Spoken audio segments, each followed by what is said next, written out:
विद्यार्थियों, आपका हमारे चैनल अभयकांत एकेडमी पर बहुत बहुत अभिनंदन है। साथियों, मित्रों, आज हम तृतीय पाठ अपवाह के विषय में पढ़ेंगे। अपवाह मुख्य रूप से नदी से जुड़ा शब्द है। ये चैप्टर तीसरा है। इससे पहले हम ऑलरेडी 9वीं कक्षा के 2 चैप्टर के विषय में अध्ययन कर चुके हैं। आइए तीसरे चैप्टर को पढ़ते हैं। अपवाह शब्द एक क्षेत्र के नदी तंत्र, आप ध्यान रखिएगा, नदी तंत्र की व्याख्या करता है। ठीक है, अपवाह शब्द किसकी व्याख्या कर रहा है? नदी तंत्र की। ध्यान रखेंगे तो कहेंगे सर नदी तंत्र क्या है? देखिए, एक ये नदी हो गई अगर बड़ी सी नदी, और छोटी छोटी नदियां आकर इसमें मिल रही हैं, तो ये क्या कहलाता है? यही तो हो गया नदी तंत्र। तो एक बड़ी नदी में उसकी छोटी छोटी सहायक नदियों का आकर जल मिला देना, ये पूरा कहलाता है नदी तंत्र। ठीक है, आगे बढ़ते हैं। आगे कहता है भारत के भौतिक मानचित्र।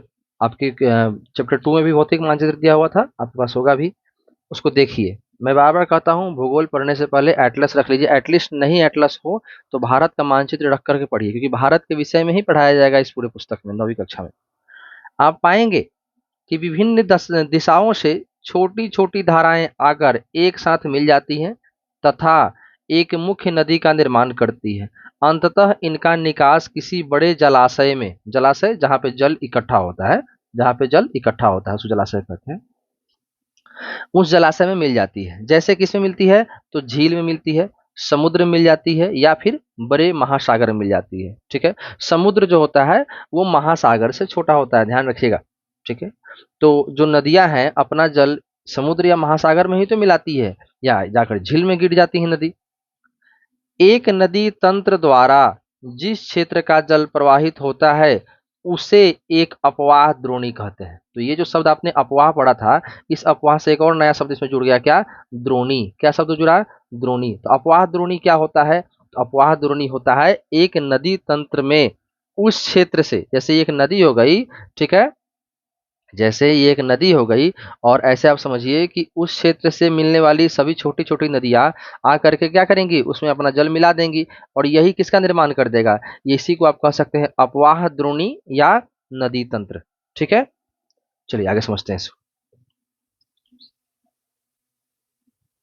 एक नदी तंत्र द्वारा जिस क्षेत्र का जल प्रवाहित होता है उसे एक अपवाह द्रोणी कहते हैं। ध्यान रखिएगा, उसे एक अपवाह द्रोणी कहते हैं। मानचित्र का अवलोकन करने पर, अवलोकन अर्थात मानचित्र को समझने पर, देखने पर यह पता चलता है कि कोई भी ऊंचा क्षेत्र, ध्यान दीजिएगा, कोई भी ऊंचा क्षेत्र जैसे पर्वत या उच्च भूमि अर्थात ऊंची भूमि दो पड़ोसी अपवाह द्रोणियों को एक दूसरे से अलग करती है ना? दो पड़ोसी अपवाह द्रोणियों को, अर्थात कोई ऊंची भूमि हो जाएगी तो उस ऊंची भूमि से क्या होगा? जैसे मान लीजिए एक नदी हो गई, उस नदी में छोटी छोटी आकर नदियां मिल रही हैं, ठीक है, और बीच में यहाँ पर एक ऊंची भूमि है, ठीक है, तो यहाँ से भी नदी जो है निकल के छोटी छोटी उस बड़ी नदी में जाएगी, और इस तरफ भी एक कोई बड़ी नदी है तो उसमें छोटी छोटी नदी आकर के अपना जल गिराएगी। तो ये जो उच्च भूमि है, यही उच्च भूमि क्या हो जाएगी? इन दोनों नदी द्रोणियों को अलग करेंगी एक दूसरे से, इन दोनों नदी द्रोणियों को एक दूसरे से अलग करेंगी। अब आप पढ़िए, इसको समझ में आएगा।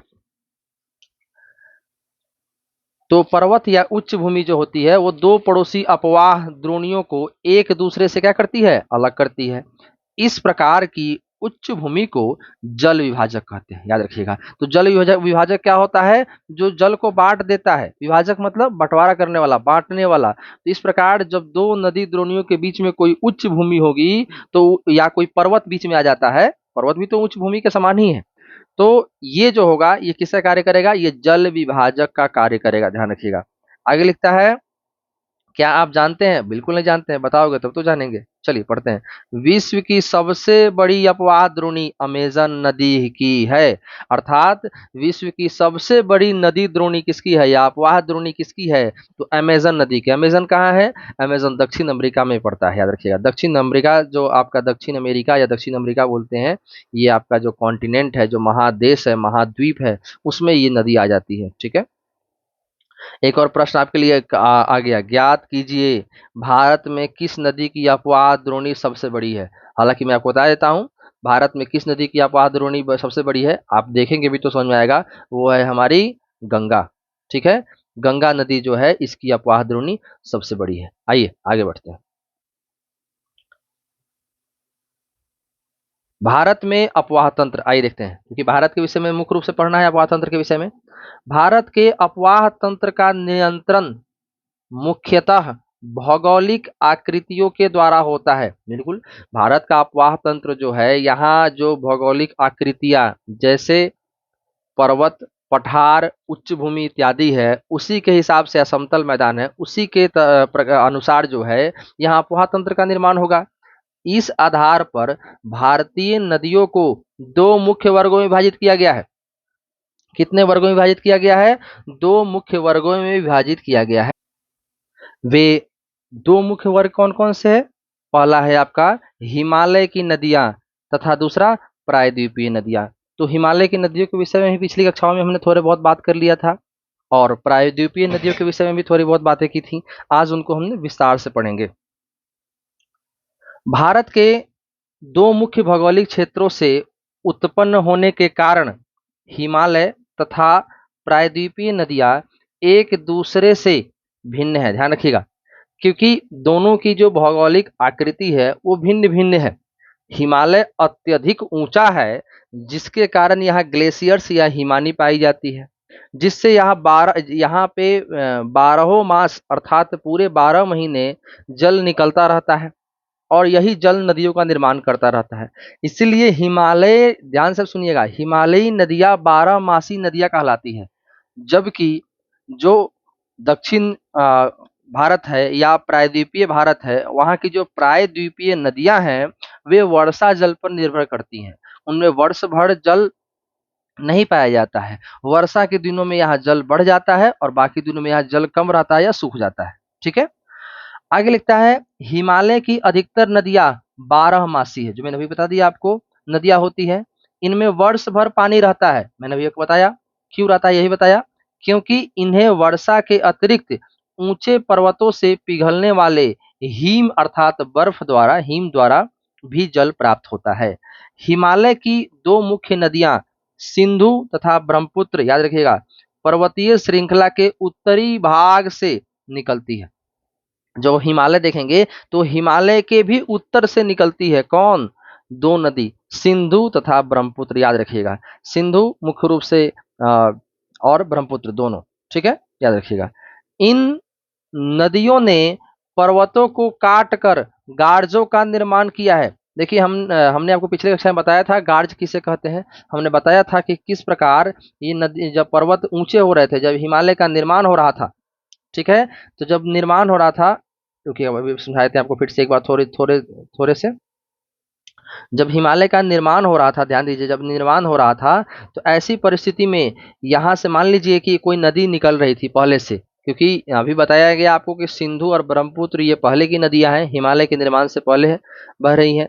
तो जब पर्वत धीरे धीरे ऊंचे हो रहे थे पर्वत, तो नदियों ने अपना रास्ता नहीं बदला, वो अपने रास्ते बहती रही, और आसपास तो पर्वत ऊंचे हो गए, आसपास तो पर्वत ऊंचे हो गए, लेकिन जहां से नदियां बह रही थी वहां पे, जहां से नदियां बह रही थी वहां पे पर्वतों को ऊंचा होने ही नहीं दिया नदियों ने। नदियां लगातार उसे काटती रही, और इस प्रकार आप जब देखेंगे ऊपर से नीचे की तरफ, तो एक बड़े खड्डे का निर्माण हो गया, खाई का, जिसे क्या कहा गया? गार्ज कहा गया है, जिसे गार्ज कहा गया है, इसे या इसे महाखड्ड भी कहा जाता है। ठीक है,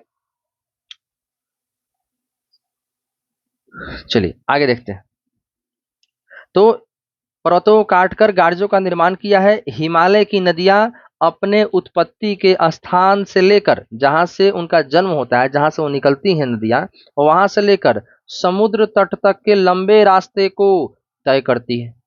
ये अपने मार्ग के ऊपरी भागों में तीव्र अपर्दन क्रिया करती हैं। ध्यान रखिएगा, तीव्र अपर्दन मतलब अगर पहाड़ों से निकलेगी नदी तो उसकी धारा तो बहुत तेज होगी, और जब तेज होगी तो अपने रास्ते में पड़ने वाले जितने भी पदार्थ होंगे उनको तेजी से बहाएगी, तोड़ेगी, फोड़ेगी, आगे लाएगी। इसी को कहा गया अपर्दन। अपर्दन अर्थात टूटना, तोड़ती है वो नदी। तो कैसे तोड़ती है? तीव्र गति से तोड़ती है, ध्यान रखेंगे। ठीक है, तीव्र अपर्दन क्रिया होती है यहाँ पे।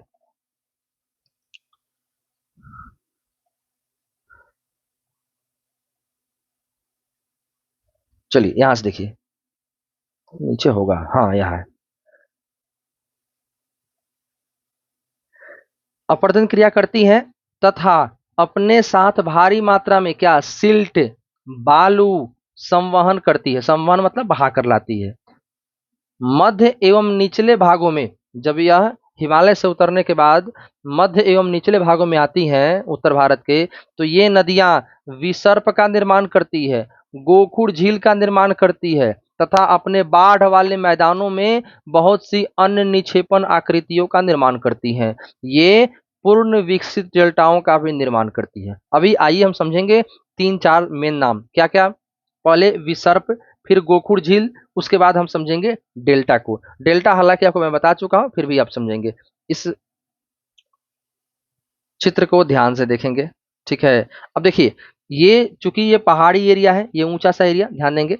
चूंकि ये पहाड़ी एरिया है, देखेंगे ध्यान से, ये पहाड़ी एरिया है, तो यहां से नदियां निकली बहुत सारी, और छोटी छोटी बहुत सारी नदी आकर के क्या की, बड़ी नदी का निर्माण कर दी। ये बड़ी नदी जब आगे बढ़नी शुरू हुई, तो आगे बढ़ने पर इसकी यहाँ पे ऊंचाई तेज थी, तो यहाँ इसने बहुत सारा प्रदन किया।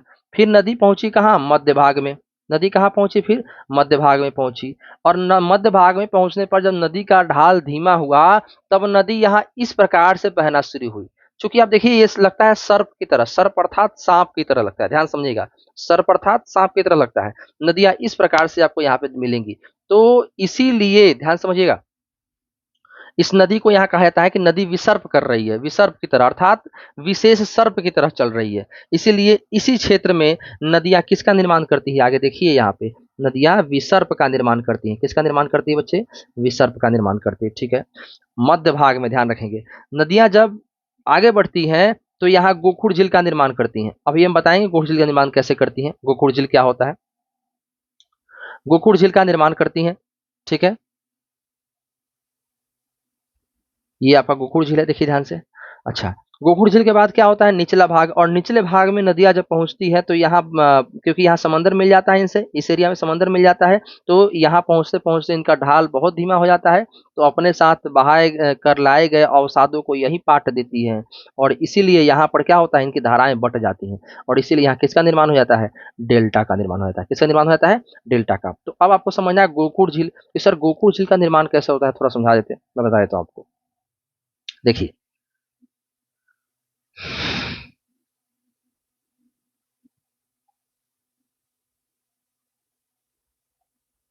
देखिए, पहले इसको हटाने दीजिए। हाँ, देखिए, जब नदी इस प्रकार से बह रही होती है, एक सेकंड, जब नदी इस प्रकार से बह रही होती है ना, तो नदी जो है ना, जब ऐसे जल निकलता है नदी से, तो नदी क्या करती है, जब यहाँ से आपको जल आएगा तो इस छोर पर क्या होगा, पानी का धार बहुत तेज होगा, और यहाँ पर क्या होगा, पानी का धार बहुत धीमा होगा। मतलब यहाँ पे नदी जो है अपने दाईं तरफ जोड़ का मतलब समझिए प्रेशर दबाव लगाती है, और दबाव लगाने की वजह से कभी कभी होता है नदी अपना रास्ता जो है ना, इधर से काटते काटते काटते काटते इधर से ही बहना शुरू हो जाएगी, और बहना शुरू हो जाएगी, आगे जाकर फिर से मिल जाएगी। तो आप नोटिस कीजिए, जब नदी इस तरह से आगे बढ़ जाएगी तो क्या होगा, फिर ये चीजें अलग हो जाएंगी, और ये भाग जो अलग हो गया, यही क्या बन गया, यही बन गया गोखुर झील आपका। यहाँ देखिए चित्र में, ये गोखुर झील बन गया, क्योंकि नदी ने क्या किया, अपना रास्ता ही बदल दिया। अब वो जो वो ये जगह जो था पहले से, ये जगह तो नदी का ही था, लेकिन चूंकि यहाँ गड्ढा है और नदी से दूर हो गई है, तो जब बारिश होगा तो यहाँ पानी भर जाएगी, और इसके यहाँ निर्माण हो जाएगा झील का। और गाय का पैर कैसे होता है, देखिए गाय का पैर ऐसे होता है, ध्यान देखेंगे, गाय का पैर कैसे होता है, ऐसे होता है। इसीलिए बोलते हैं गो, क्या बोलते हैं, गो और खुड़, क्या बोलते हैं, गो और खुड़। गो का मतलब गाय का खुड़ की समान, गाय के खुड़ के समान, पैर के समान, इसीलिए इसको कहा गया है गोखुड़ झील, याद रखिएगा, ठीक है। आई होप आपको समझ में आ गया होगा। आगे बढ़ते हैं, ठीक है।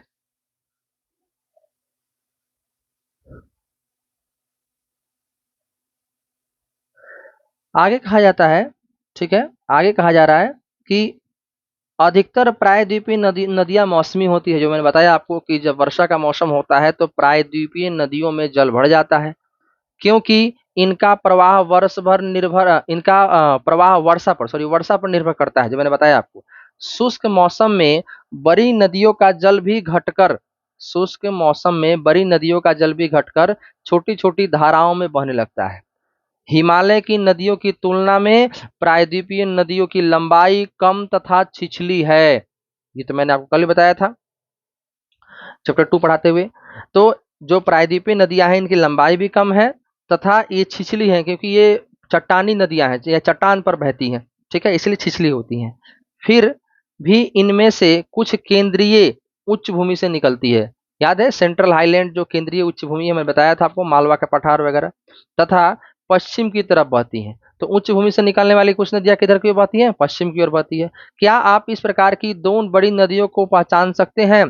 प्रायद्वीपीय भारत की अधिकतर नदियां पश्चिमी घाट से निकलती हैं। ध्यान रखिएगा, जो हमारा प्रायद्वीपीय भारत है, इस प्रायद्वीपीय भारत में अधिकतर नदियां पश्चिमी घाट से निकलती हैं, ठीक है, या तो इधर की ओर या पूर्व की ओर निकलती हैं। लेकिन दो नदी ऐसी है उच्च भूमि की जो पूरब की ओर निकलती हैं, जो यहाँ पे छत्तीसगढ़ में, यहाँ पे अमरकंटक की पहाड़ी से निकलती हैं पूर्व की ओर और बहते हुए आगे जाती हैं, एक इसके नीचे एक थोड़ी इसके नीचे, ठीक है। एक है आपका नर्मदा और दूसरी है तापी, याद रखिएगा, नर्मदा और नीचे वाली है तापी या ताप्ती बोलते हैं, ध्यान रखिएगा, ठीक है। आगे शायद आपको इसे बताया जाए, पर ध्यान रखिएगा आप।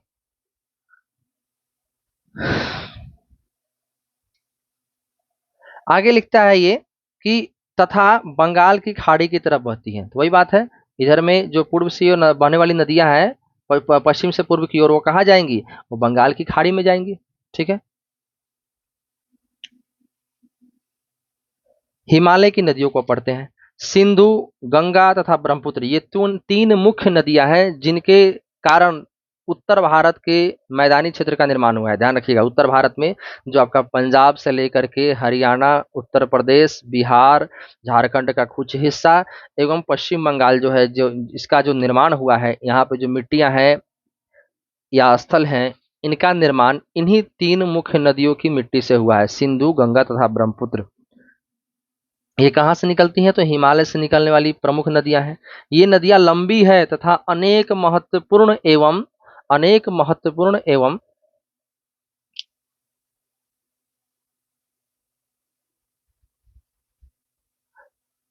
बड़ी सहायक नदियां आकर इनमें मिलती हैं। किसी नदी तथा उनकी सहायक नदियों को नदी तंत्र कहा जाता है। तो जैसे एक नदी हो गया और इस नदी में बहुत सारी छोटी छोटी आकर नदियां मिल जाती हैं और अपना जल मिला देती हैं, इन छोटी छोटी नदियों को सहायक नदी कहते हैं, है ना। और यही पूरा एक बड़ी नदी और उसकी सभी छोटी सहायक नदियां मिलकर नदी तंत्र का निर्माण करती हैं, ठीक है। चलिए आगे देखिए, सिंधु नदी तंत्र को समझते हैं। सिंधु नदी का उद्गम केंद्र मानसरोवर झील के निकट है। ध्यान रखिएगा, जो कैलाश पर्वत है, जो मैंने चैप्टर 2 में आपको पढ़ाया था, कैलाश पर्वत के पास एक झील है, उस झील का नाम है मानसरोवर झील। और मानसरोवर झील के निकट में तिब्बत में है ये। मानसरोवर झील तिब्बत में ही आता है। कैलाश, चूंकि कैलाश पर्वत भी तिब्बत का ही हिस्सा है। पश्चिम की ओर बहती हुई यह नदी भारत में लद्दाख से प्रवेश करती है। कहाँ से प्रवेश करती है भारत में? लद्दाख से। लद्दाख वो केंद्र शासित प्रदेश है जहाँ पे सिंधु नदी तिब्बत से निकलने के बाद कैलाश के पर्वत के पास मानसरोवर झील से निकलने के बाद लद्दाख केंद्र शासित प्रदेश में यह नदी प्रवेश करती है, जो भारत में पड़ता है। इस भाग में यह एक बहुत ही सुंदर दर्शनीय गार्ज का निर्माण करती है। गार्ज हमने बता दिया है, महाखड्ड का निर्माण करती है आपको। इस क्षेत्र में बहुत सी सहायक नदियां जैसे जास्कर, नुब्रा, श्योक तथा हुंजा इस नदी में मिलती है। इसकी सहायक नदियां हैं ये सिंधु की। सिंधु नदी बलूचिस्तान तथा गिलगिट से बहते हुए अटक में पर्वतीय क्षेत्रों से बाहर निकलती है, ठीक है। सतलुज, अब देखिए, सतलुज, ब्यास, रावी, चिनाब तथा झेलम आपस में मिलकर पाकिस्तान में मिठान कोट वो स्थान है, उसके पास सिंधु नदी में मिल जाती है, ध्यान रखिएगा। इसके बाद यह नदी दक्षिण की तरफ बहती है तथा अंत में कराची से पूर्व की ओर अरब सागर में मिल जाती है। आप मैप में देखते चलिएगा एक एक वर्ड को। सिंधु नदी के मैदान का ढाल बहुत धीमा है, ध्यान रखिएगा। मैदानी क्षेत्र में तो लगभग सभी नदियों का ढाल बहुत धीमा है। सिंधु द्रोणी का एक तिहाई से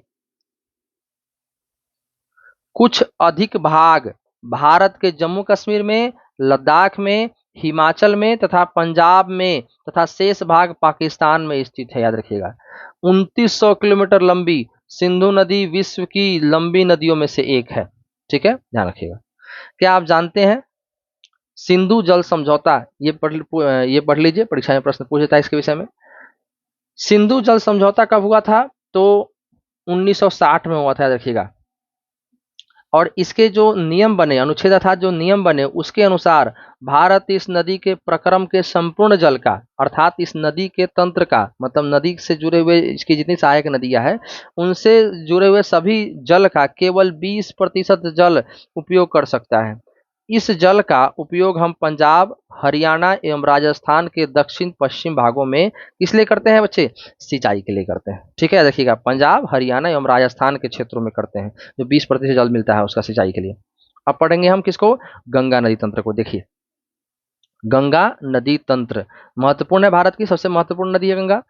गंगा की मुख्य धारा भागीरथी, गंगोत्री, हिमानी से निकलती है, रखिएगा। तो गंगा की मुख्य धारा का नाम क्या है? ध्यान रखेंगे, भागीरथी है। देखिए, गंगा की दो धारा है। आज जब आगे पढ़ेंगे तो मैं आपको कभी किसी जीके वाले क्लास में पढ़ाऊंगा आपको। दो धाराएं हैं। पहली धारा क्या है, नाम क्या है? भागीरथी। और भागीरथी किससे मिलती है? ये दूसरी अलकनंदा से। तो भागीरथी जब अलकनंदा से मिलती है उस स्थान को कहते हैं देवप्रयाग। और ये जो मुख्य रूप से ये धारा है, यही धारा जो भागीरथी है, ये गंगोत्री हिमानी से निकलती है। ध्यान रखिए, गंगोत्री हिमानी से निकलती है। ठीक है। तथा अलकनंदा उत्तराखंड के देवप्रयाग में इससे मिलती है। देखिए, लिखा हुआ है, हरिद्वार के पास गंगा पर्वतीय भाग को छोड़कर मैदानी भाग में प्रवेश करती है। मतलब हरिद्वार जो आप सुनते होंगे, लोग घूमने जाते हैं, पर्यटन स्थल भी है। तो हरिद्वार के पास से गंगा जो है वो मैदानी भाग में प्रवेश करती है, उससे पहले ये पर्वतीय भाग में बहती रहती है। हिमालय से निकलने वाली बहुत सी नदियां आकर गंगा में मिलती है। इनमें से कुछ प्रमुख नदियों के नाम है, यमुना नदी, जिसके तट पर दिल्ली एवं आगरा बसा हुआ है शहर, घाघरा नदी, गंडक नदी तथा कोसी नदी। यमुना नदी हिमालय के यमुनोत्री हिमानी से निकलती है, याद रखिएगा। तो यमुना नदी कहाँ से निकलती है? हिमालय में यमुनोत्री ग्लेशियर या हिमानी से निकलती है। यह गंगा के दाहिने किनारे के समानांतर बहती है। ध्यान रखेंगे, दाहिने किनारे के समानांतर बहती है। अर्थात अगर ये गंगा हो गई जो पश्चिम से पूर्व की ओर बह रही है, तो यमुना यहाँ यमुनोत्री से निकल के आने के बाद गंगा में कहाँ मिल जाती है? याद होगा आपको, प्रयागराज में। कहाँ मिल जाती है? प्रयागराज में। और तट कौन सा हुआ? आप देखिए, नदी की धारा में अपने आप को खड़ा करके देखिए, कहाँ से, किधर से मिल रही है? दाहिने तट से मिल रही है। ठीक है, ध्यान रखेंगे। आगे लिखता है, तथा इलाहाबाद में, ये पुराना है बुक, अब उसका उसका नाम हो चुका है प्रयागराज। ध्यान रखेंगे, प्रयागराज में गंगा में मिल जाती है। घाघरा, गंडक तथा कोसी नेपाल हिमालय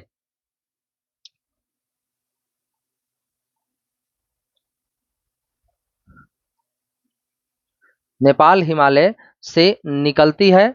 इनके कारण प्रत्येक वर्ष उत्तरी भाग मैदान के कुछ हिस्से में बाढ़ आती है। अब इसमें अब कोसी का नाम भी लिया गया है, पता है आपको। और कोसी बिहार में बाढ़ लाती है। बिहार का सौरव बिहार, अर्थात बिहार में शोक अर्थात दुख का कारण कही जाती है। ध्यान रखिएगा, जिससे बड़े पैमाने पर जान माल का नुकसान होता है। लेकिन ये वे नदियां हैं जो मिट्टी को उपजाऊपन प्रदान कर कृषि योग्य भूमि बना देती है। ध्यान रखेंगे। ठीक है, इससे पहले आइए हम थोड़ा सा मैप को एक बार देख लेते हैं, फिर हम नीचे आएंगे। ठीक है, चलिए देखिए, अभी हम सबसे पहले आपको सिंधु नदी का में दिखाते हैं। देखिए, सिंधु नदी ये निकली यहाँ से, आप एक सेकंड रुकिएगा, थोड़ा सा इसको मैं पतला कर देता हूँ। हाँ, देखिए, सिंधु नदी यहाँ से निकली कैलाश के पास से, और ये ऊपर की ओर लद्दाख से प्रवेश करने के बाद जम्मू कश्मीर में होती हुई पाकिस्तान में प्रवेश कर जाती है। और फिर ये पाकिस्तान में मिठान कोट के पास बाकी इसकी जो सहायक नदियां हैं भारत की, जैसे आपको सतलज नदी, रावी, चेनाब, है ना, झेलम, इन सभी नदियों का जल लेकर के मिठान कोट में मिल जाती हैं सभी यहाँ पे। ठीक है, ध्यान रखेंगे। इसके बाद गंगा नदी हो गई आपकी। गंगा नदी ये मुख्य रूप से, आप देखिए, गंगा नदी यहाँ से देख लीजिए आप। हाँ, यहाँ से देखिए, ये गंगा नदी हो गई आपकी।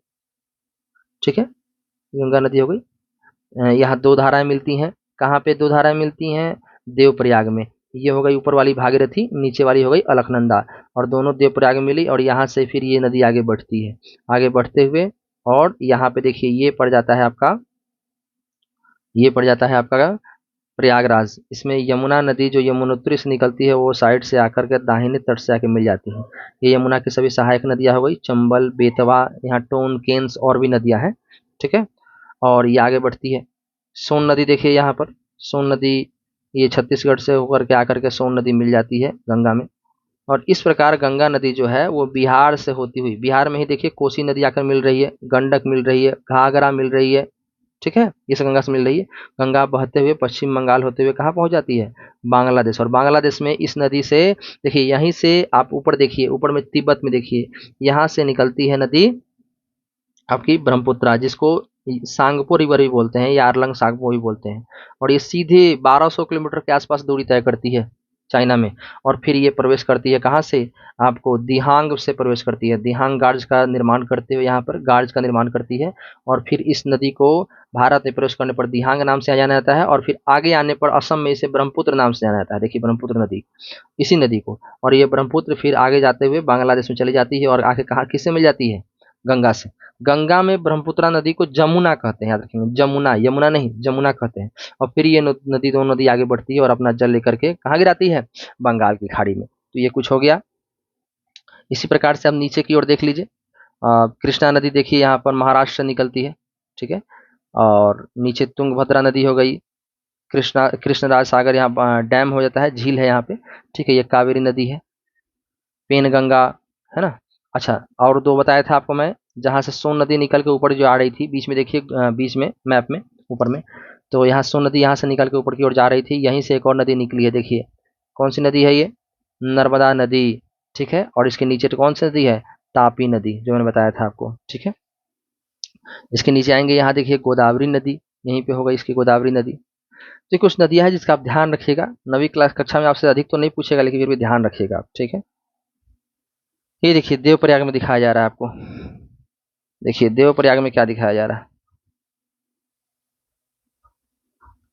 यहाँ पे आकर के अलकनंदा और भागीरथी जो आपस में मिल जा रही है, देख रहे हैं। और फिर इसका निर्माण हो रहा है किसका? गंगा का। यहाँ पे क्या आप जानते हैं, देखिए ये इंपॉर्टेंट है, ये नमामि गंगे परियोजना एक एकीकृत संरक्षण मिशन है। इसमें राष्ट्रीय नदी गंगा से संबंधित दो उद्देश्यों, प्रदूषण के प्रभाव को कम करना तथा उसके संरक्षण और कायाकल्प को पूरा किया जा सके। अर्थात गंगा नदी से जुड़े सभी नदी और गंगा नदी के संरक्षण के लिए इस परियोजना की शुरुआत की गई है, जिसको नाम दिया गया क्या?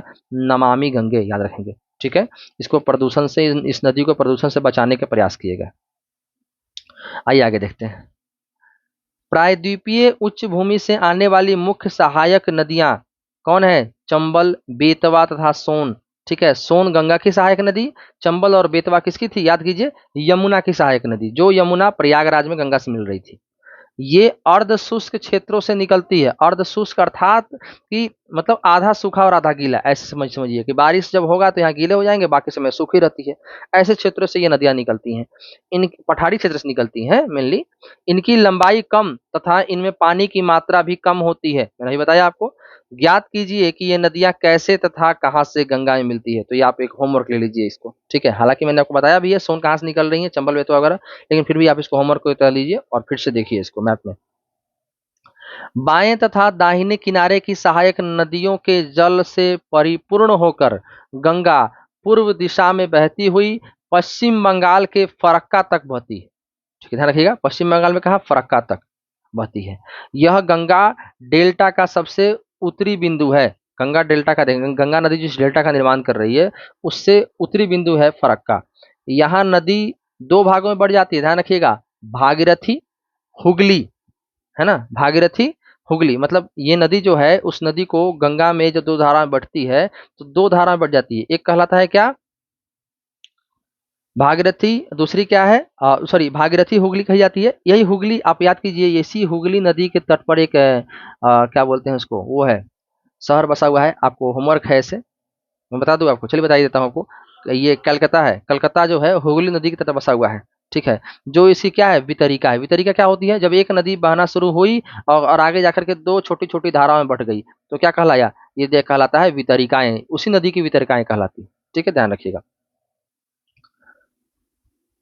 और जो भी तरीका है इसकी किधर की ओर बहने लगती है हुगली, हुगली दक्षिण की तरफ बहती है तथा डेल्टा के मैदान से होते हुए बंगाल की खाड़ी में मिल जाती है। तो कहानी यहीं पे है, आगे बढ़ते हैं कहानी में।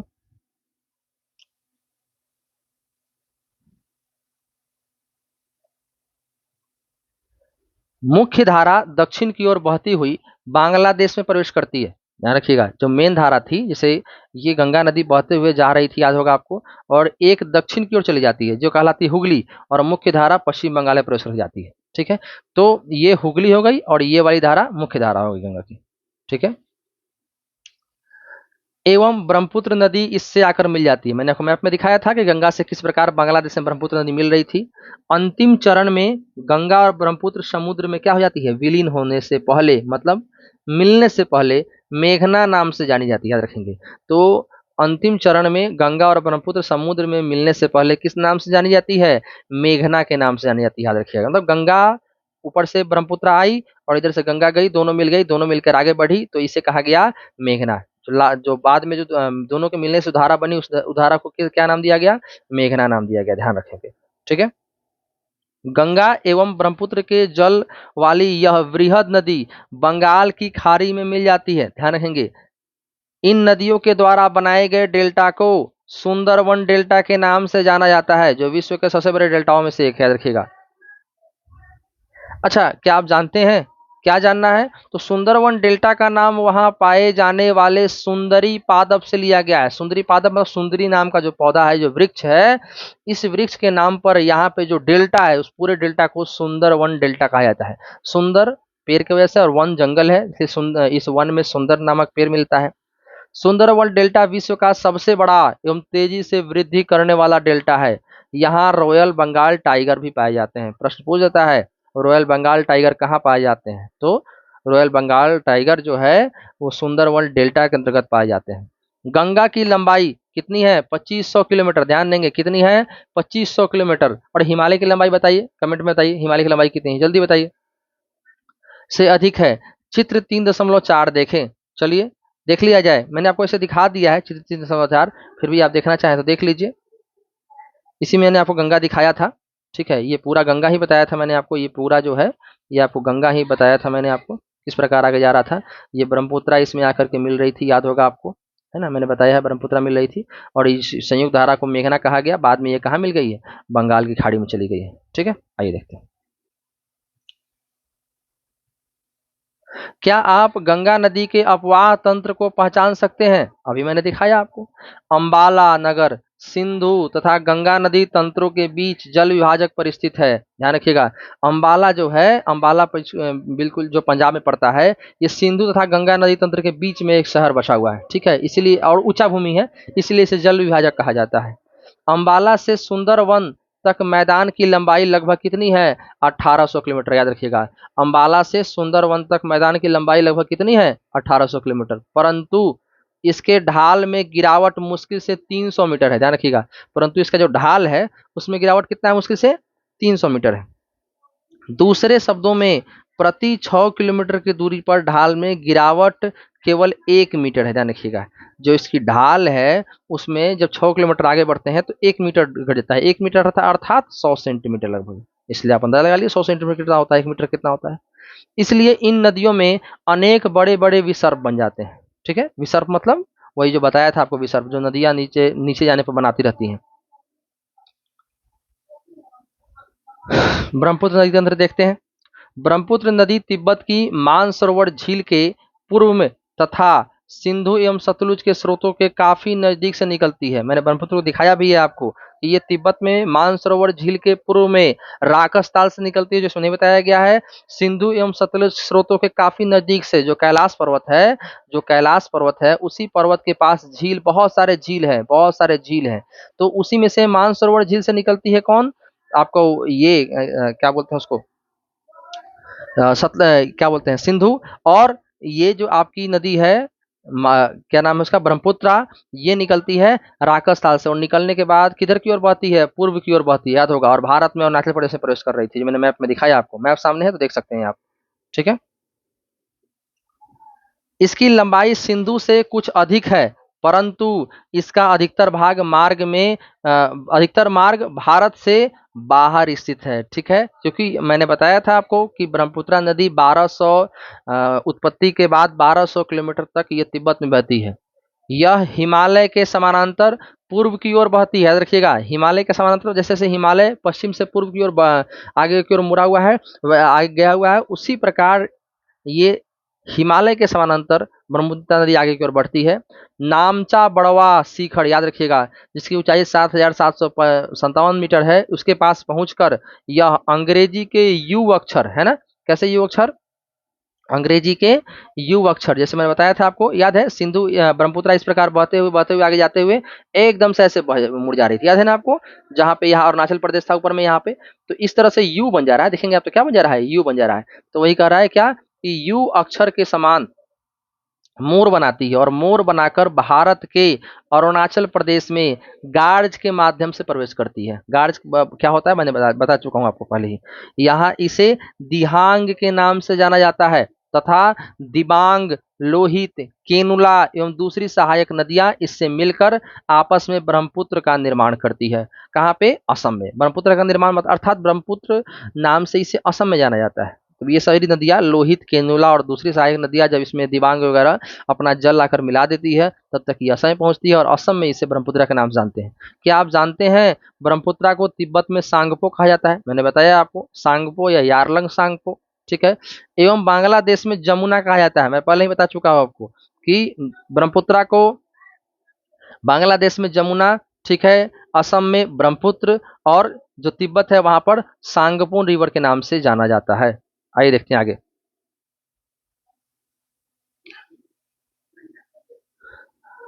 तिब्बत एक शीत एवं शुष्क क्षेत्र है। हाँ, तो पता है कि तिब्बत क्या है, ठंडा प्रदेश है, क्योंकि पहाड़ी एरिया है पूरा, है ना। और शुष्क सूखा इसलिए है कि यहाँ बारिश नहीं हो पाती है उतनी, क्योंकि हिमालय बीच में रुकावट बाधा बन जाता है। अतः यहाँ इस नदी में जल एवं सिल्ट की मात्रा बहुत कम होती है ना। जब सूखा क्षेत्र होगा तो जो नदियां बनेंगी भी उसमें सिल्ट नहीं होगी, बारिश तेज होगी नहीं तो पानी तेज नहीं बहेगा। भारत में यह उच्च वर्षा वाले क्षेत्रों से होकर गुजरती है। यहाँ नदी में जल एवं सिल्ट की मात्रा बढ़ जाती है। कहाँ पे, भारत में। जब जब ब्रह्मपुत्रा तिब्बत में बह रही होती है तो तिब्बत तो सूखा एरिया है, तो वहां तो जो ग्लेशियर, जो हिमानी पिघला, ध्यान सुनिएगा, जो ग्लेशियर हिमानी पिघला कैलाश पर्वत के पास, वो झील में आया पानी, और वो पानी धीरे धीरे जब अधिक हुआ तो वो पानी बहता हुआ तिब्बत से होता हुआ कहाँ पहुंचा, भारत के अरुणाचल प्रदेश के पास, ठीक है। और अरुणाचल प्रदेश में जब ये एंटर करता है तो चूंकि अरुणाचल प्रदेश में बारिश अधिक होती है तो बारिश का पानी भी तेज मिल गया, और जब बारिश का पानी मिला तो ये काफी तेज हो गया। और चूंकि यहाँ गार्ज भी बनता है, और गार्ज क्या होता है आप समझिए कि जैसे ये पर्वत हो गया और इस पर्वत के बीच में ये जो गार्ज बना, तो ये तो पतला सकड़ा क्षेत्र है, और पतले क्षेत्र से जब आप बहुत सारा पानी एक साथ भेजेंगे तो उस पानी में क्या होगा, प्रेशर होगा, दबाव होगा। और जब वो दबाव प्रेशर होगा तो वो पानी अपने साथ अपने सामने जितने चीजें आएंगी उनको बहा कर ले जाना चाहेगा। और इसीलिए यहाँ पे जब भारत में ये ब्रह्मपुत्र प्रवेश करती है तो इसमें किसकी मात्रा बढ़ जाती है, यहाँ पे किसकी मात्रा बढ़ जाती है, सिल्ट की मात्रा बढ़ जाती है। और सिल्ट की मात्रा बढ़ जाती है, असम में ब्रह्मपुत्र अनेक धाराओं में बहकर एक गुम्फित नदी के रूप में बहती है। गुम्फित अर्थात बहुत घूमती है, बहुत ज्यादा, ठीक है, ध्यान रखिएगा। गुम्फित नदी के रूप में बहती है तथा बहुत से नदी द्वीपों का, ध्यान रखिएगा, बहुत से नदीय द्वीपों का निर्माण करती है। इसी ब्रह्मपुत्र में विश्व की सबसे बड़ी द्वीप है, जो मैंने पिछले कक्षा में आपको बताया था, याद है कौन सा द्वीप, माजुली द्वीप। विश्व की सबसे बड़ी नदी द्वीप है, विश्व की है, ध्यान रखेंगे, माजुली द्वीप। 10 लाख से अधिक आबादी यहाँ पे रहती है, इसे जिला घोषित किया गया है।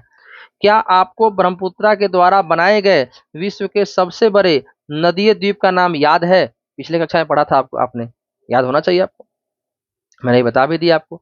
प्रत्येक वर्ष वर्षा ऋतु में यह नदी अपने किनारों से ऊपर बहने लगती है, और वर्षा ऋतु में जल अधिक बढ़ जाता है इसमें, इसलिए नदी जो है ये बाढ़ लाती है। क्या लाती है, किनारों से बहने के कारण बाढ़ के द्वारा असम तथा बांग्लादेश में बहुत अधिक क्षति पहुंचाती है। उत्तर भारत की अन्य नदियों के विपरीत, मतलब उल्टे, ब्रह्मपुत्र नदी में सिल्ट निक्षेपण की मात्रा बहुत अधिक होती है। इसके कारण नदी की सतह बढ़ जाती है। नदी की सतह जो है, नदी के जो नीचे का स्थान है वहां सिल्ट वगैरह बढ़ जाता है तो नदी ऊंची हो जाती है, और यह बार बार अपनी धारा के मार्ग में क्या करती है, परिवर्तन ला देती है, ठीक है, बार बार। आइए अब पढ़ते हैं प्रायद्वीपीय नदियां, ठीक है। प्रायद्वीपीय नदियों में मुख्य रूप से महानदी गोदावरी, कृष्णा, कावेरी वगैरह है। चलिए आइए देखते हैं। प्रायद्वीपीय भारत में मुख्य जल विभाजक का निर्माण पश्चिमी घाट द्वारा होता है। तो मैंने बताया था ये जो पश्चिमी घाट है आपका, ये मुख्य रूप से जल विभाजक काम करता है ना। नदियां जो है, इधर की नदियां इधर की ओर बढ़ जाती हैं, थोड़ा समुद्र में चली जाती हैं तुरंत, और इधर की नदियां पूर्व की ओर चली जाती हैं, क्योंकि पश्चिमी घाट ऊंचा है, और ऊंचा स्थान ही क्या होता है, याद कीजिए, जल विभाजक होता है। ऊंचा स्थान चाहे ऊंचा पर्वत हो जाए या ऊंची भूमि हो जाए, जो पश्चिमी तट के निकट उत्तर से दक्षिण की ओर स्थित है। तो उत्तर से दक्षिण की ओर ही तो स्थित है, ध्यान दीजिए, हमारा पश्चिमी घाट। आगे लिखता है, प्रायद्वीपीय भाग की अधिकतर मुख्य नदियां जैसे महानदी, गोदावरी, कृष्णा तथा कावेरी पूर्व की ओर बहती हैं। मैंने मैप में दिखाया भी था आपको, नक्शे में, तथा बंगाल की खाड़ी में गिरती हैं। ये नदियां अपने मुहाने पर किसका निर्माण करती हैं बच्चे? डेल्टा का निर्माण करती हैं, याद रखेंगे। तो भारत के पश्चिम से पूर्व में बहकर जाने वाली नदियां डेल्टा का निर्माण करती हैं। पश्चिमी घाट से पश्चिम में बहने वाली अनेक छोटी धाराएं हैं। नर्मदा एवं तापी दो ही बड़ी नदियां हैं, मैंने बताया था नर्मदा और तापी के विषय में, जो कि पश्चिम की तरफ बहती हैं और ज्वार नद मुख का निर्माण करती है। अब ज्वार नद मुख क्या होता है बच्चे? अगर यहाँ पे ऊंची भूमि है, समझिए कि ऊंची भूमि से कोई नदी गिरेगी समंदर में, तो किसका निर्माण करेगी? वो ज्वार नद मुख का निर्माण करेगी, ठीक है। और डेल्टा क्या होता है पता ही है आपको? डेल्टा वह होता है जहाँ पे भूमि समतल हो जाती है, जबकि ऊंचाई से गिरने पर नदी किसका निर्माण करेगी? ऊंचाई से गिरने पर नदी निर्माण करेगी ज्वार नद मुख का, याद रखिएगा। और जब नदी समतल मैदान में पहुंच करके निचले हिस्से में पहुंच करके समतल भूमि से जाते हुए समुद्र में मिलती है, वहां पे किसका निर्माण करती है? डेल्टा का निर्माण करती है। किसका निर्माण करती है बच्चे? डेल्टा का निर्माण करती है, याद रखिएगा। तो प्रश्न पूछ देगा, ज्वार नद मुख का निर्माण कौन सी नदियां करती हैं? तो पूर्व से पश्चिम की ओर बहने वाली दो नदियां हैं। नाम क्या है उनका? नाम है उनका नर्मदा एवं तापी। और यही दो नदियां ज्वारनद मुख का निर्माण करती हैं। ये दो मुख्य रूप से बड़ी नदियां हैं, है ना, जो पश्चिम की ओर बहती हैं। बाकी सब नदियां पूर्व की ओर बहती हैं, ध्यान रखेंगे, ठीक है। आगे कहता है, प्रायद्वीपीय नदियों की अपवाह द्रोणियां आकार में अपेक्षाकृत छोटी होती हैं। तो प्रायद्वीपीय नदियों की जो अपवाह द्रोणी होती हैं, मतलब छोटी छोटी नदियां इसमें आके मिलती है, बड़ी नदी नहीं मिलेगी यहाँ पे, ठीक है, ध्यान रखेंगे। नर्मदा द्रोणी को थोड़ा समझते हैं। नर्मदा द्रोणी, नर्मदा का उद्गम मध्य प्रदेश में अमरकंटक की पहाड़ी, मध्य प्रदेश में अमरकंटक की पहाड़ी के निकट है। यह पश्चिम की ओर एक भ्रंश घाटी में बहती है। भ्रंश घाटी क्या होता है? देखिए, जब ये धरती का अगर स्थल हो गया मान लीजिए, ठीक है, और कभी कभार क्या होता है कि नीचे से जब दबाव लगता है, कौन सा दबाव? तो नीचे से जब दबाव लगता है, कौन सा दबाव लगेगा? ज्वालामुखीय दबाव लगेगा। तो क्या होता है, यहाँ की भूमि जो होती है ना, ऊपर की ओर उठती है और फिर टूट जाती है। और टूटने के बाद क्या होगा? टूटने के बाद क्या होगा? ऐसे इस प्रकार का आकृति बन जाएगा। देखिए, इस प्रकार की आकृति बन जाएगी, इस प्रकार की आकृति बन जाती है, ठीक है। और जब इस प्रकार की आकृति की धंस गया नीचे वो, तो आकृति बन जाएगी। तो इसमें क्या बहेगा? इसमें पानी बहेगा। सोचिए, देखिए, पानी बहेगा इसमें, और यही कहलाता है भ्रंश घाटी, मतलब दबी हुई घाटी। दोनों तरफ तो ऊंची ऊंची घाटी हो गई और नीचे दबने की वजह से भ्रंश घाटी का निर्माण हो गया, ध्यान रखिएगा।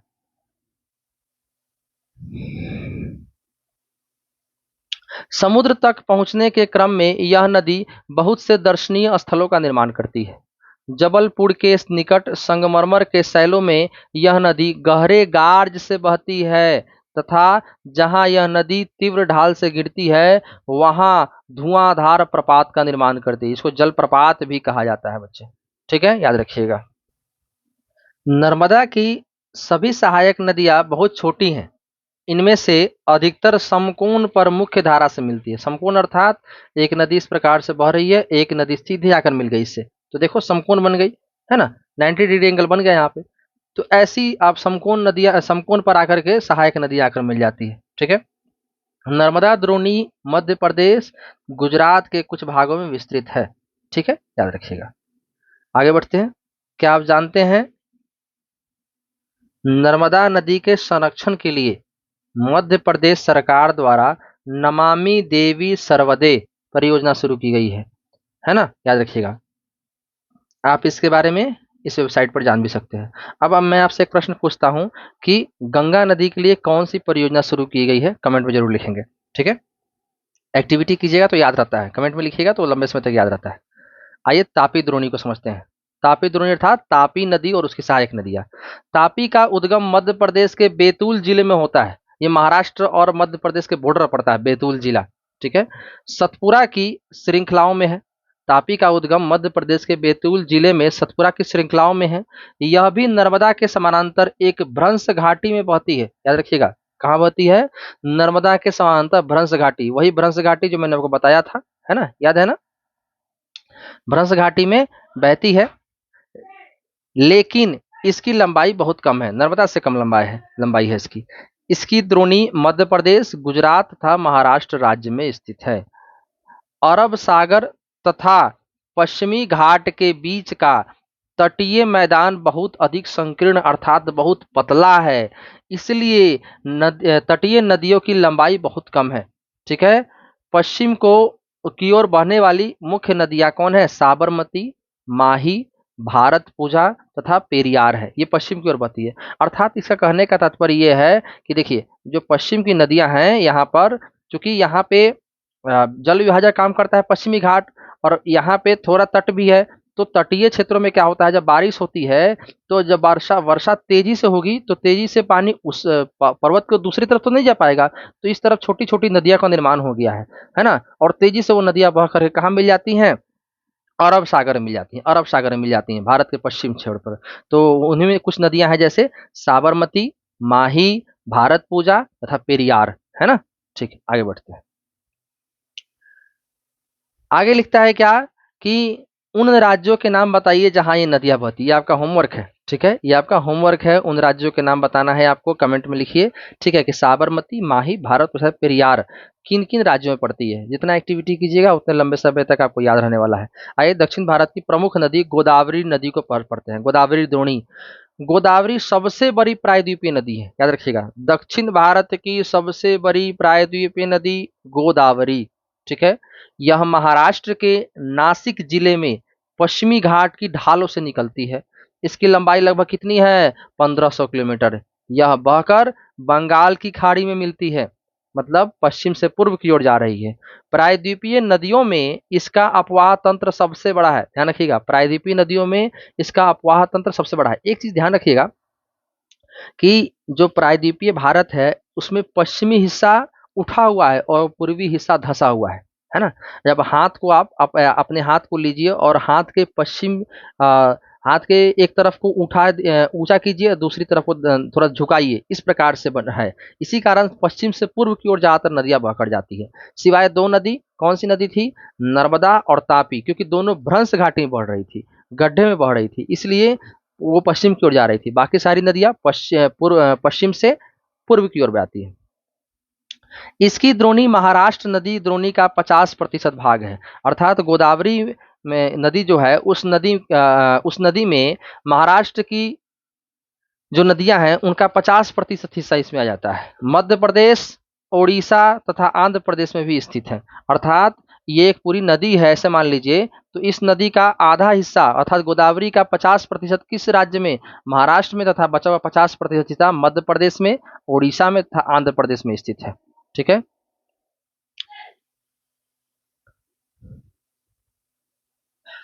गोदावरी में अनेक सहायक नदियां मिलती हैं, जैसे पूर्णा, वर्धा, प्राणहिता, मांजरा, वेनगंगा, पेनगंगा। ये सभी आपके मैप में आप देखिए तुरंत, वो जो मैप दिया है नदी का उसमें समझाया, एकदम बनाया गया है, वेनगंगा पेनगंगा को दिखाया गया है। इनमें से अंतिम तीनों सहायक नदियां बहुत बड़ी हैं। कौन कौन?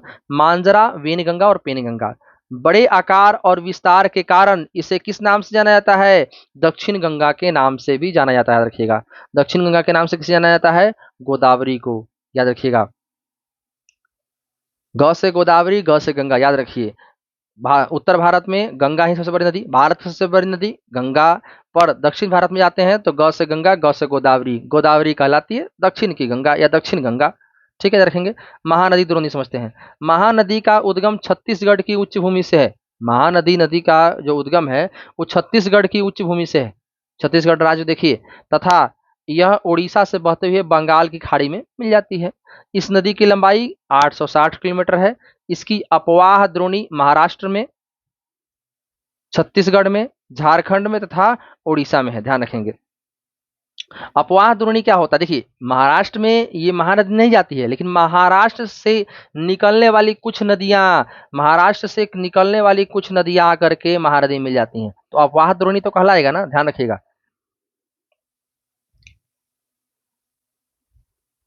आइए आगे देखते हैं। कृष्णा द्रोणी, छोटी छोटी द्रोणी है महाराष्ट्र के। कृष्णा द्रोणी को देखिए, कृष्णा द्रोणी महाराष्ट्र के पश्चिमी घाट में, कहां से, महाबलेश्वर के निकट एक स्रोत से निकलकर कृष्णा लगभग 1400 किलोमीटर। अब प्रश्न है कि गोदावरी कितना निकल रहा था, याद कीजिए कितनी लंबाई थी गोदावरी की, 1400 किलोमीटर बहकर कहाँ मिलती है, बंगाल की खाड़ी में। ज्यादातर नदियां बंगाल की खाड़ी में मिलेगी, ठीक है। तुंगभद्रा, कोयना, घाट प्रभा, मूसी तथा भीमा इसकी कुछ सहायक नदियां हैं। इसकी द्रोणी महाराष्ट्र, कर्नाटक तथा आंध्र प्रदेश में फैली हुई है, देखिएगा महाराष्ट्र, कर्नाटक तथा आंध्र प्रदेश में फैली हुई है। कावेरी द्रोणी को समझिए, महत्वपूर्ण नदी है ये गोदावरी के बाद, कावेरी नदी। कावेरी पश्चिम घाट के ब्रह्मागिरी श्रृंखला से निकलती है, पश्चिमी घाट में ब्रह्मागिरी पर्वतों की एक श्रृंखला है, वहां से निकलती है, तथा तमिलनाडु में कुडलूर के दक्षिण में बंगाल की खाड़ी मिल जाती है। इसकी लंबाई लगभग 760 किलोमीटर है। इसकी प्रमुख सहायक नदियां हैं अमरावती, भवानी, हेमावती तथा काबिनी। इसकी द्रोणी तमिलनाडु, केरल तथा कर्नाटक में विस्तृत है, याद रखेंगे, ठीक है। क्या आप जानते हैं भारत में दूसरा सबसे बड़ा जलप्रपात कावेरी नदी बनाती है, ठीक है। तो आपको बताना है कि ये जलप्रपात का नाम क्या है। हालांकि इसमें दिया गया है शायद, इसे शिव समुद्र, हाँ दिया तो है, शिव समुद्रम के नाम से जाना जाता है। प्रपात द्वारा उत्पादित विद्युत मैसूर, बंगलोर तथा कोलार स्वर्ण क्षेत्र को प्रदान किया जाता है। अच्छा, भारत का दूसरा बड़ा जलप्रपात तो शिव समुद्रम है, पर भारत का सबसे बड़ा जलप्रपात कौन सा है, चलिए मैं बता देता हूँ। यह है कुंचिकल जलप्रपात। कुंचिकल, आपको यह बताना है कमेंट बॉक्स में कि ये कुंचिकल जलप्रपात किस नदी पर बनती है, ठीक है, किस नदी पर बनती है। आपको यह भी ज्ञात करना है कि भारत का सबसे बड़ा जलप्रपात, वही क्वेश्चन दे दिया आपको, भारत का सबसे बड़ा जलप्रपात तो मैंने बता दिया आपको, कुंचिकल जलप्रपात है, लेकिन आपको यह कमेंट बॉक्स में लिखना है कि यह किस नदी पर है, ठीक है। इन बड़ी नदियों के अतिरिक्त कुछ छोटी नदियां भी हैं जो पूर्व की तरफ बहती हैं, जैसे दामोदर नदी, ब्रह्माणी, वैतरणी, ठीक है, ये झारखंड उड़ीसा के आसपास बहती हैं। सुवर्ण रेखा कुछ महत्वपूर्ण उदाहरण है, अपने एटलस में इनकी स्थिति ज्ञात कीजिए। ये आपका भी होमवर्क है, आप इसे देखेंगे तो अच्छे समझेंगे। क्या आप जानते हैं पृथ्वी के धरातल का लगभग 71% भाग जल से ढका है, लेकिन इसका 97% जल क्या है, लवणीय है। मतलब टोटल आप ऐसे समझ लीजिए, टोटल 100% पृथ्वी है, उसमें से पृथ्वी 97% क्या है, पानी ही पानी। अब उस 97% जल में से मान लीजिए टोटल कितना जल हो गया, टोटल जल 100% के बराबर हुआ। अब इस 100% में से, सॉरी एक सेकेंड रुकिएगा, हाँ 91%, हाँ आप ऐसे समझ लीजिए कि 100% पृथ्वी में से 91% क्या है आपका, जल से ढका है पृथ्वी। अब इस 91% को 100% मान लीजिए, और उस 100% का 97% क्या है, लवणीय जल है, जो आप उपयोग नहीं कर सकते हैं। केवल 3% लगभग स्वच्छ जल के रूप में उपलब्ध है, जिसका 3/4 हिस्सा, इस 3% का भी आप इसे गुना कीजिए 3/4 से, इतना जल किसके पास है, हिमानी के पास है। हिमानी में अर्थात जो ग्लेशियर है बड़े बड़े, अंटार्कटिका पर या हिमालय पर, तो बचा हुआ 1/4 जल ही हमारे पास अवेलेबल है, जिसका हम उपयोग कर पाते हैं, ठीक है। इतना कम जल है तो थोड़ा जल का संरक्षण किया जाए, जल का संरक्षण बहुत जरूरी है। विशेष रूप से हमने पिछले अध्याय में इसके बारे में पढ़ा था। केवल 3% जल ही स्वच्छ जल के रूप में उपलब्ध है, जिसका 3/4 भाग हिमानी के रूप में है, ठीक है। झीलों को समझते हैं, आइए। कश्मीर घाटी तथा प्रसिद्ध डल झील, नाव वाले घरों तथा शिकारा से तो आप परिचित होंगे ही। हालांकि देखिए, जो डल झील है कश्मीर में, वहां पर नाव पर घर बने होते हैं, और इन्हें शिकारा कहा जाता है, इन्हें शिकारा कहा जाता है, जो प्रत्येक वर्ष हजारों पर्यटकों को आकर्षित करते हैं। अर्थात वहां जब पर्यटक घूमने जाते हैं तो इन मकानों में, नाव पर बने मकानों में कुछ दिन निवास करते हैं, ठीक है। इसी प्रकार इसी प्रकार आप अन्य झीलों वाले स्थानों पर भी गए होंगे तथा वहां नौकायान किए होंगे, तैराकी की होंगी एवं अन्य जलीय खेलों का आनंद लिए होंगे, है ना। तो नौकायान आपको और भी जगह मिलेंगे, जैसे आप केरला जाएंगे तो वहां भी आपको नावों पर घर बने मिलेंगे। लोग पर्यटन के दृष्टिकोण से जाते हैं, घूमते हैं, एंजॉय करते हैं। कल्पना कीजिए, कल्पना कीजिए कि अगर कश्मीर, नैनीताल एवं दूसरे पर्यटन स्थलों पर झीलें नहीं होती, तब क्या वे उतना ही आकर्षित करते जितना आज करते हैं? बिल्कुल नहीं। झीलों की वजह से तो आकर्षण बढ़ जाता है, लोग घूमने चले जाते हैं। क्या आपने कभी यह जानने की कोशिश की है कि इन पर्यटकों को आकर्षित करने के लिए किसी स्थान पर झीलों का क्या महत्व है? पर्यटकों के आकर्षण के अतिरिक्त मानव के लिए अन्य कारणों से भी झीलों का महत्व है। कैसे? देखिए, पृथ्वी की सतह के गर्त वाले भागों में जहाँ जल जमा हो जाता है उसे क्या कहते हैं? झील। अर्थात पृथ्वी के सतह पर जहाँ गड्ढे हैं बड़े बड़े, वहां पे जल जमा हो जाता है, उसे ही तो हम झील कहते हैं। बड़े आकार वाली झीलों को समुद्र कहा जाता है, जैसे कैस्पियन सागर झील है, लेकिन कैसा है? ये खाड़ा है। मृत सागर, अरल सागर, ये सब खाड़ा झील है। ठीक है, खाड़ा अर्थात नमक की मात्रा है बच्चे इसमें। भारत में बहुत सी झीलें हैं, ये एक दूसरे से आकार तथा अन्य लक्षणों से क्या है? भिन्न है, अलग अलग है। अधिकतर झीलें अस्थाई होती हैं, अस्थाई मतलब परमानेंट होती है, जल लगभग सालों भर रहता है उनमें, तथा कुछ में केवल वर्षा ऋतु में ही पानी पाया जाता है, जैसे अंतर्देशीय अपवाह वाले अर्ध शुष्क क्षेत्रों की द्रोणी वाली झीलें।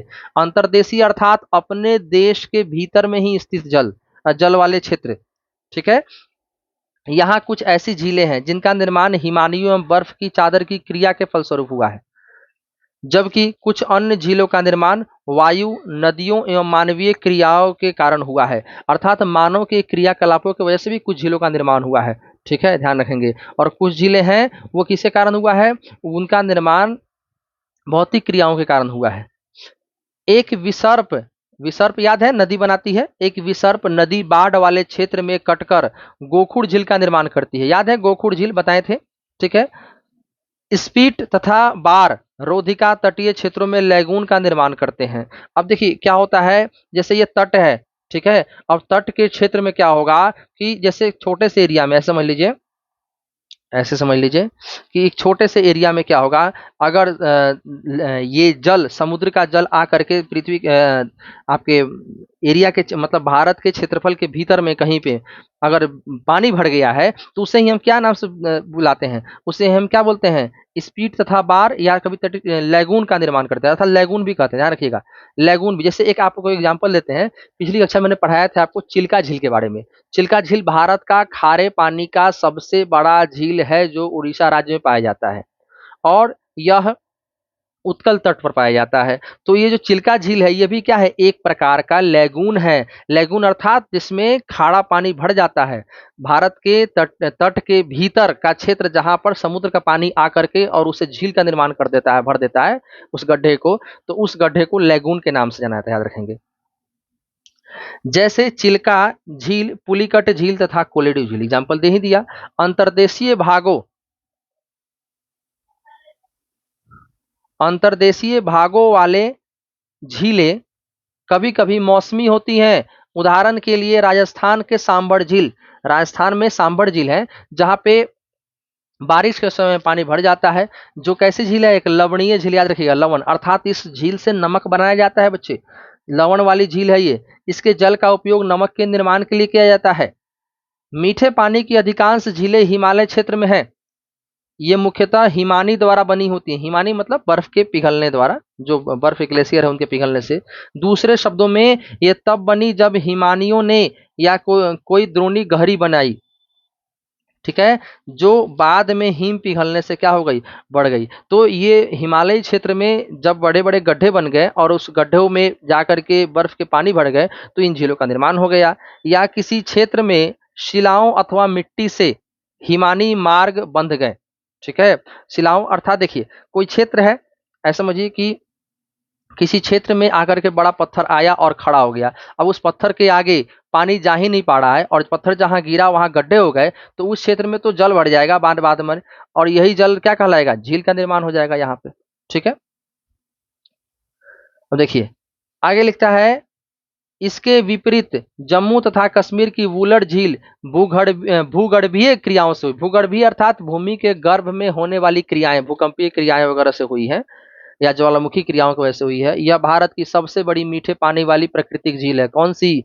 याद रखिएगा, वुलर झील जम्मू कश्मीर में है। मीठे पानी की सबसे बड़ी प्राकृतिक झील भारत की डल झील, भीमताल, नैनीताल, लोकताक, बड़ा पानी कुछ अन्य महत्वपूर्ण मीठे पानी की झीलें हैं। जैसे जिस झील के बाद में ताल लग जाए समझिए कि वह उत्तराखंड की महत्वपूर्ण झीलें हैं। और जम्मू कश्मीर की झीलों के पीछे नाग लगता है, जैसे वेरी नाग, अनंतनाग। इसके अतिरिक्त जल विद्युत उत्पादन के लिए नदियों पर बांध बनाने से भी झील का निर्माण हो जाता है। अब चूंकि क्या किया जाता है, नदियों पर बड़े-बड़े नदियों बहते नदियों पर बड़े-बड़े बांध बना दिए जाते हैं और वाटर को ऊंचे बांध बनाकर रोक लिया जाता है। ऐसी परिस्थिति में यहाँ बांध के पहले झील का निर्माण हो जाता है जल इकट्ठा होने से। और ये झील जो होते हैं, ये झील मानव निर्मित झील होते हैं। उदाहरण के लिए एक झील है जैसे गुरु गोविंद सागर भाखड़ा नागल परियोजना। ये आपको पंजाब और हिमाचल प्रदेश संयुक्त परियोजना है। भाखड़ा ऊपर में आपको हिमाचल प्रदेश में और नंगल जो है ये पंजाब में पड़ जाता है। ये संयुक्त परियोजना है हिमाचल प्रदेश और पंजाब की, जहां इस बांध को बना करके इसके पानी से कृषि संबंधित कार्य भी होते हैं। साथ ही साथ इसके जल से विद्युत उत्पादन भी किया जाता है। ठीक है। क्रियाकलाप: एटलस की सहायता से प्राकृतिक तथा मानव निर्मित झीलों की सूची तैयार कीजिए। तो आपका ये होमवर्क है, आप इसे कीजिए। झीलें मानव के लिए अत्यधिक लाभदायक होती हैं। बिल्कुल होती हैं। एक झील नदी के बहाव को सुचारू बनाने में सहायक होती हैं। अत्यधिक वर्षा के समय यह बाढ़ को रोकती भी हैं तथा सूखे के मौसम में यह पानी के बहाव को संतुलित करने में सहायता करती हैं। झीलों का प्रयोग जल विद्युत उत्पन्न करने में भी किया जा सकता है। ये आसपास के क्षेत्रों की जलवायु को सामान्य बनाती हैं, क्योंकि आसपास जब सूखा होता है तो इन झीलों में पानी भरा होता है, इसलिए जलवायु को सामान्य बनाए रखने में ये सहायता करती हैं। जलीय पारी तंत्र को संतुलित रखती हैं। झीलों की प्राकृतिक सुंदरता व पर्यटन को बढ़ावा देती है तथा हमें मनोरंजन भी प्रदान करती है। नदियों की अर्थव्यवस्था महत्वपूर्ण। देखिए, नदियाँ जो है वो अर्थव्यवस्था के रूप से बहुत महत्वपूर्ण है, क्योंकि इन नदियों के जल के द्वारा ही हम कृषि भी कर पाते हैं या अन्य कार्य कर पाते हैं, ये समझते हैं। संपूर्ण मानव इतिहास में नदियों का अत्यधिक महत्व रहा है। नदियों का जल मूल प्राकृतिक संसाधन है। बिल्कुल, ये तो प्राकृतिक संसाधन ही है नदी हमारे लिए।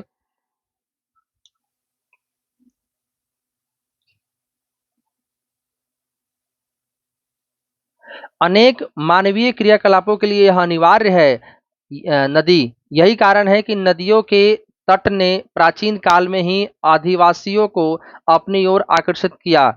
ये गांव अब बड़े शहरों में क्या हो गए हैं, परिवर्तित हो चुके हैं। तो आप जितने शहर देख लीजिए उठा करके, आपको सैकड़ों शहर, 100 शहरों में 95 शहर आपको ऐसे मिलेंगे जो नदियों के किनारे ही बसे हुए हैं। आप कोई भी शहर उठा सकते हैं अपने आसपास का। अपने राज्य के उन शहरों की एक सूची तैयार कीजिए जो नदी के किनारे स्थित है। चलिए, ये होमवर्क हो गया आपके लिए, एक और इंटरेस्टिंग होमवर्क। किंतु भारत जैसे देश के लिए, जहाँ की अधिकांश जनसंख्या जीविका के लिए कृषि पर निर्भर है, वहाँ सिंचाई, नौ संचालन, जल विद्युत निर्माण में नदियों का बहुत अधिक महत्व है। राष्ट्रीय नदी संरक्षण योजना NRCP, आइए देश समझते हैं इसको। देश में नदी सफाई कार्यक्रम का शुभारंभ किया गया था 1985 में। गंगा एक्शन प्लान GAP के साथ आरंभ हुआ 1985 में। वर्ष 1985 में देखिए, जो एक्शन प्लान है GAP, इसका आरंभ 1985 में हुआ है, लेकिन उसका कहता है कि वर्ष 1995 में राष्ट्रीय नदी संरक्षण योजना के तहत, NRCP के तहत अन्य नदियों को जोड़ने के लिए गंगा कार्य योजना का विस्तार किया गया। नदियां देश में जल का प्रमुख स्रोत हैं। NRCP का उद्देश्य नदियों के जल में प्रदूषण को कम करके जल की गुणवत्ता में सुधार करना है, ध्यान रखेंगे। ठीक है। नदी प्रदूषण, आइए देखते हैं। नदी जल की घरेलू, औद्योगिक अर्थात इंडस्ट्री संबंधित तथा कृषि एग्रीकल्चर में बढ़ती मांग के कारण इसकी गुणवत्ता क्या हुई है, प्रभावित हुई है। नदियां खराब हुई हैं। इसके परिणाम स्वरूप नदियों से अधिक जल की निकासी होती है तथा इनका आयतन घटता जाता है, इनमें जल की मात्रा घटती जाती है। दूसरी ओर उद्योगों का प्रदूषण तथा अपरिष्कृत कचरे, जिन कचरों की छटाई नहीं होती है वैसे कचरे नदी में मिल जाते हैं। यह केवल जल की गुणवत्ता को ही नहीं बल्कि नदी के स्वतः स्वच्छीकरण की क्षमता को भी प्रभावित करता है। नदी को अगर छोड़ दिया जाए तो वह स्वयं अपनी सफाई खुद कर लेता है। कोरोना पीरियड में आपने देखा होगा। लेकिन नदी में अगर लगातार अपरिष्कृत कचरा या प्रदूषण पहुंचता रहेगा तो यह स्वयं को साफ नहीं कर पाएगा। जितना साफ करेगा उससे अधिक तो ये गंदा हो जाएगा। उदाहरण के लिए दिए गए समुचित जल प्रवाह में गंगा का जल लगभग 20 किलोमीटर क्षेत्र में फैले बड़े शहरों की गंदगी को तनु करके साफ करके समाहित कर सकता है ना। 20 किलोमीटर क्षेत्र में बड़े शहरों की गंदगी को भी खुद से साफ कर सकता है। लेकिन लगातार बढ़ते हुए औद्योगिकरण और एवं शहरीकरण के कारण ऐसा संभव नहीं हो पाता तथा अनेक नदियों में प्रदूषण का स्तर बढ़ता जा रहा है। नदियों में बढ़ते प्रदूषण के कारण इनको स्वच्छ बनाने के लिए अनेक कार्य योजनाएं लागू की गई है, जिसमें नमामि गंगे से लेकर के आपको नर्मदा के लिए भी परियोजना शुरू की थी, वो भी पढ़ा है आपने। क्या आपने कभी ऐसी कार्य योजनाओं के बारे में सुना है? नदी के प्रदूषित जल से हमारा स्वास्थ्य किस प्रकार प्रभावित होता है, ये आप सोचिए। स्वच्छ जल का मानव जीवन, इस विषय पर विचार करें तथा अपनी कक्षा में एक वाद विवाद प्रतियोगिता का आयोजन करें। इस प्रकार आपका कक्षा संपन्न होता है। आप प्रश्न बनाने का प्रयत्न कीजिएगा, आपको आसानी होगी। वुलर झील निम्नलिखित में से किस राज्य में स्थित है? तो आपको पता ही है, मैं बताऊंगा नहीं, आप बनाइए। ठीक है। दूसरा कि ये सारे प्रश्न बनाने का शुरू कीजिए। नर्मदा नदी का उद्गम स्थल, ठीक है, कौन सी लवणीय झील है? ठीक है, तो बहुत आसान आसान प्रश्न ही अभी पढ़ाया गया है आपको। ठीक है, और इस प्रश्न को जैसे आप ढूंढिएगा करके सीखिएगा तो आपको और अच्छा होगा। तो चैनल को प्लीज़ सब्सक्राइब कीजिए और अपने दोस्तों में शेयर कीजिए वीडियो को, और हमें प्रोत्साहित कीजिए ताकि हम आगे भी आपके लिए इस प्रकार की वीडियो बनाते रहें। धन्यवाद।